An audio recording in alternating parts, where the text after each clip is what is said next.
Bonjour à tous, on se retrouve pour une nouvelle vidéo pour le week-end à 1000 qui a commencé depuis une petite demi-heure je crois.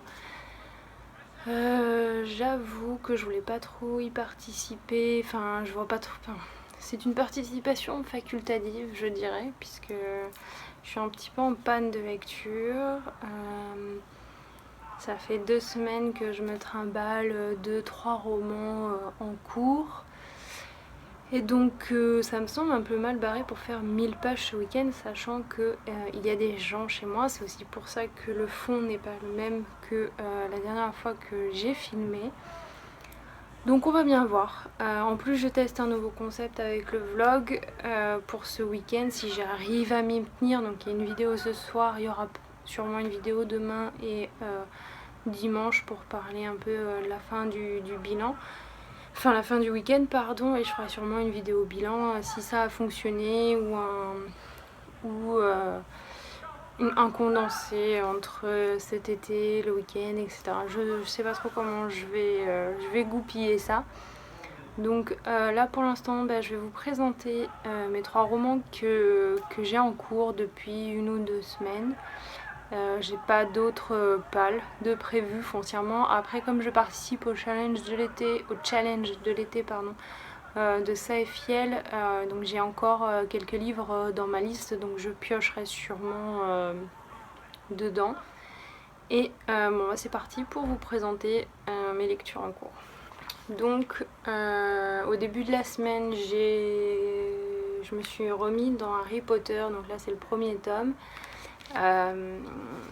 Donc depuis quelques semaines il passe sur TF1, donc j'ai trouvé ça, voilà, ça m'a donné envie de les relire. À savoir que je les ai lus qu'une seule fois quand j'étais jeune, j'ai mis beaucoup de temps à me mettre à Harry Potter.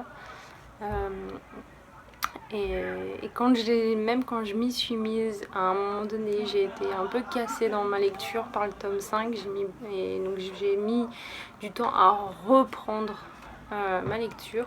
Donc là, cette fois-ci, je compte bien essayer de me les faire à peu près à la suite, en parallèle de mes autres lectures. Donc pour preuve que je n'avance pas dans mes romans, le tome 1 d'Harry Potter, vous le savez autant que moi, est plutôt court et j'en suis qu'à la moitié. Donc c'est quand même, j'arrive pas à avancer. J'ai beau m'ennuyer toute la journée, je ne lis pas quand même. Donc c'est assez frustrant pour moi, et en fait je pense que plus je suis frustrée et moins j'arrive à lire.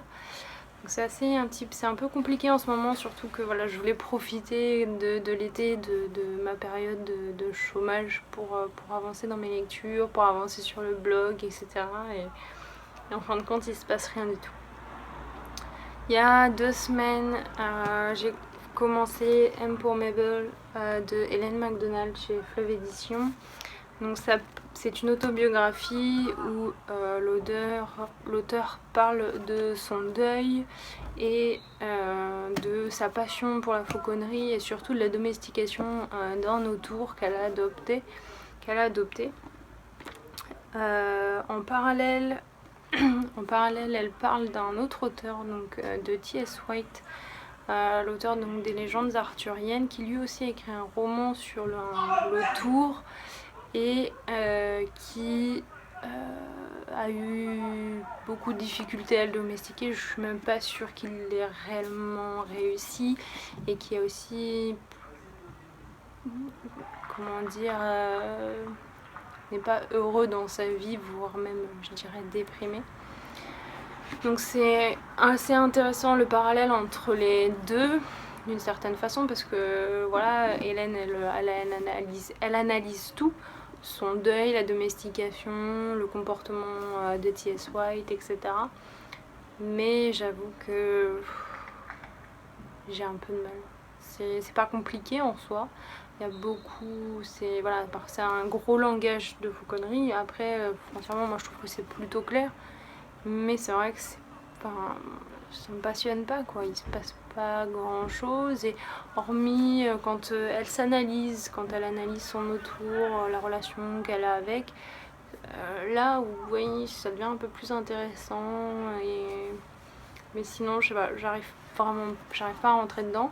Comme j'arrivais pas à rentrer dedans, j'ai commencé un autre roman en parallèle en me disant que ça allait me relancer. Donc j'ai commencé La Loi du cœur de Amy Harmon à la collection R. En soi, il me passionne plus que M pour Mabel, mais j'arrive quand même pas à lire, donc je pense que c'est même pas une question de sujet du livre que moi en fait qui arrive pas. Donc pour l'histoire, c'est une histoire d'amour entre Moïse, un enfant trouvé dans un panier dans un lavomatique, et Georgie, une jeune fille, voilà, une adolescente qui adore les chevaux et qui aime aussi beaucoup le danger. Donc il y a une attirance mutuelle, même si Moïse la rejette beaucoup. J'aime assez le personnage de Moïse parce qu'il est vraiment torturé. Enfin, il y a une explication à sa torture qui est cohérente. Et Georgie, elle est pleine de fraîcheur, un peu sauvage. Enfin, ils sont assez rigolos tous les deux. J'aime bien parce qu'il y a un avant, un après, donc ça attise un peu la curiosité. Donc à voir ce que ça donne. Donc voilà pour mes 3 lectures en cours que j'aimerais finir ce week-end. Je vise pas les 1000 pages, je pense que de toute façon il n'y a pas 1000 pages au vu de ce qui me reste à lire. Je pense que je suis plus près des 500, 600. Déjà si j'arrive à finir ces 3 là ce week-end, ça sera un beau défi pour moi. De toute façon, comme je vous l'ai dit, si j'arrive à les finir et qu'il me reste du temps, je piocherai dans un roman, dans la liste que j'ai encore pour le challenge de l'été. Donc on va bien voir ce que ça donne. Dans tous les cas, on se retrouve demain pour une petite mise à jour de comment j'ai avancé, si j'ai avancé. Et en attendant, je vous souhaite un très bon challenge à tous.